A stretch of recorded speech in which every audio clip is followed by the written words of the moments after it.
Hey guys, it's 420 and today we party at the Animal House because we're watching Animal House. That's right.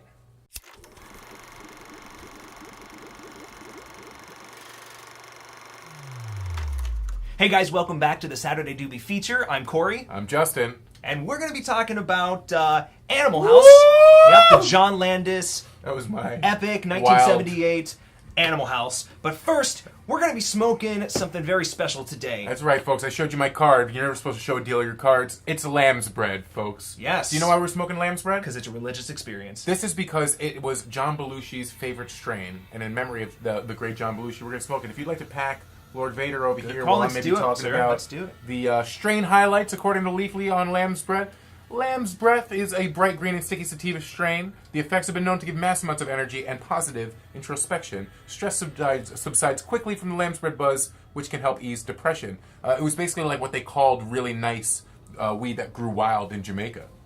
It was called lamb's bread, like the same way we might call it like top shelf, you know, or something like that. For you, sir. Do you like the quote on that? Earthy, woody, pungent, soft light sativa keeps you relaxed while being able to complete tasks. Super light and focused.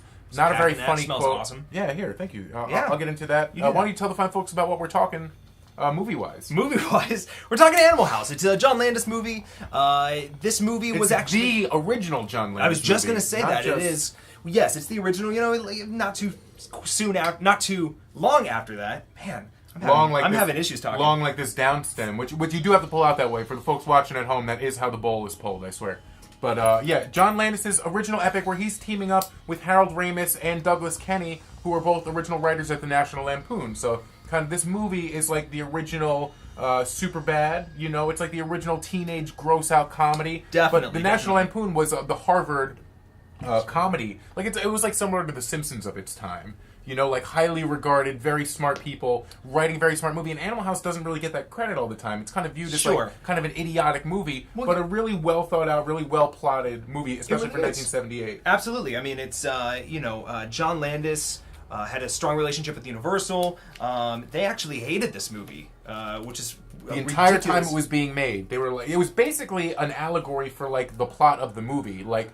John Landis and his crew were the Deltas, right? And the studio was the school at Farber, like trying to shut him down. This is a cool thought, actually. It kind of makes sense. Yeah, it kind of works in that same way. It's like a microcosm. Microcosm. Wow, now we're getting deep. But Animal House is it's John Belushi, so it has kind of that quick.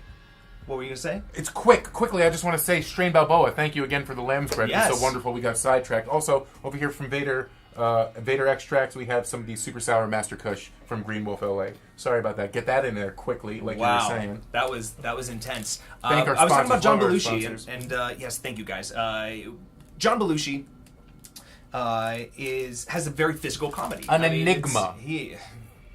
Is that how you're categorizing? Well, I hate comparing because I feel like we're doing a lot of comparing in the show, but it's easy, you know, making metaphors and stuff like that. But he's Chris Farley.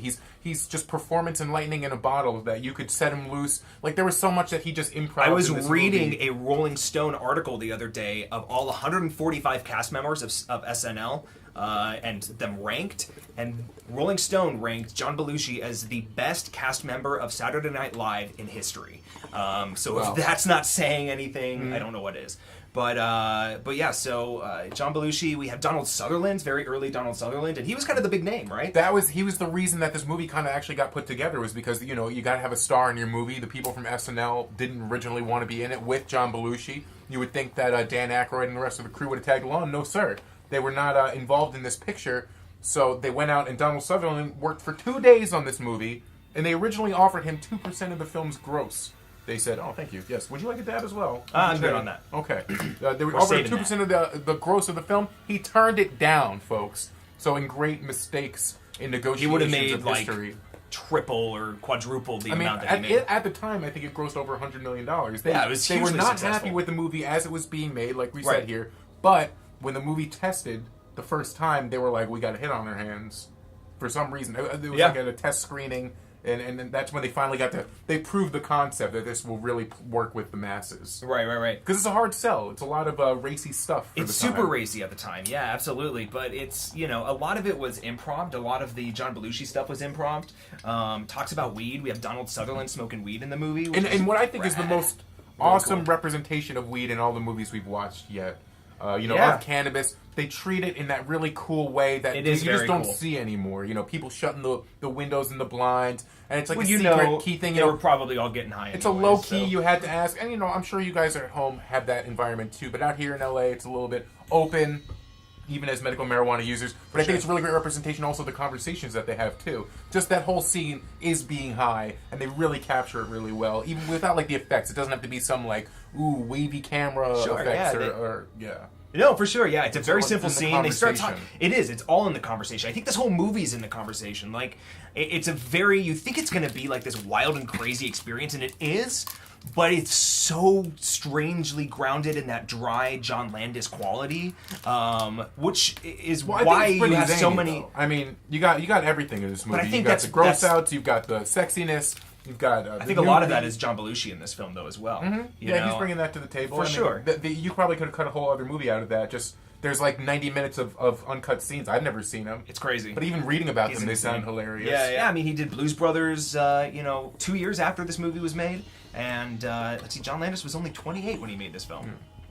Yeah. Who else was a part of this? Kevin Bacon's first role. Kevin Bacon, dude. The scene that he is in, getting spanked, is one of the funniest moments. Apparently, it's one of your favorites. It is so fucking funny. I'm sorry, it is so funny. Well, he's a real raw, undiscovered talent in this movie. It was his first film. They were filming on a real college set because they were, or at least they were intermingling. They weren't supposed to, right? But they were intermingling with the college students at the same time. So some of the people, almost like in that Alexander Payne election way, they used some of the people. One of them being Kevin Bacon, and you know about that from the game.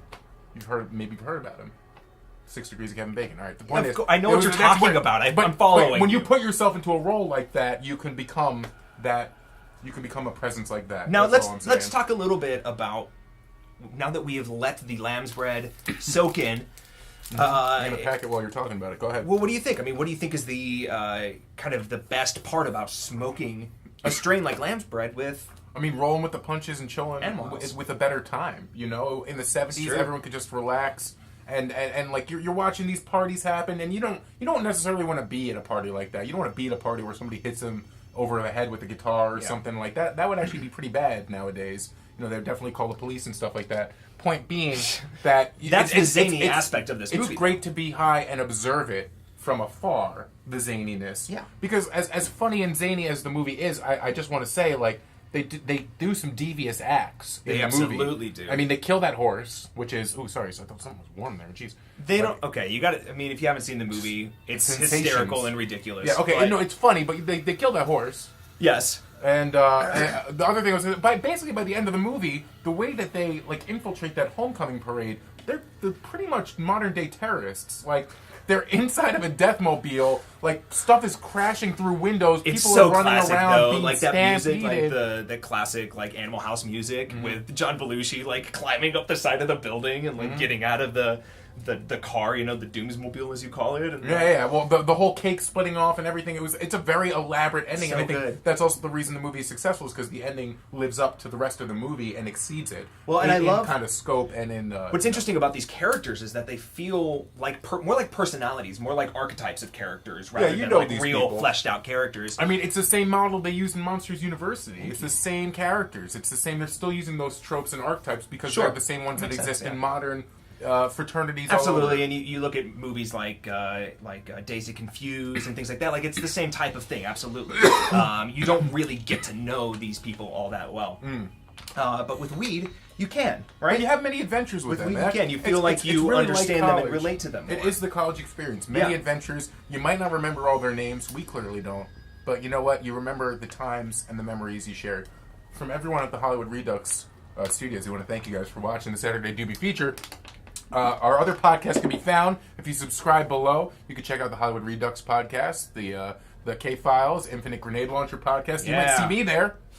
I don't know. Yep. You got any stuff coming up? No, man. No? You killed it. You guys can find me at Twitter at Cory Kotas. Cory Kotas, that's his name. I'm that's Justin_Gentile on Twitter. You can find us. That's our names and our handles. Yeah, guys. So we'll see you guys next time. Thank you guys for watching. Late. Bye. Hey guys, so if you like that video, you can see some more right over here on our playlist to my right. You guys can also follow us on social media, and you can check out our store. Do it.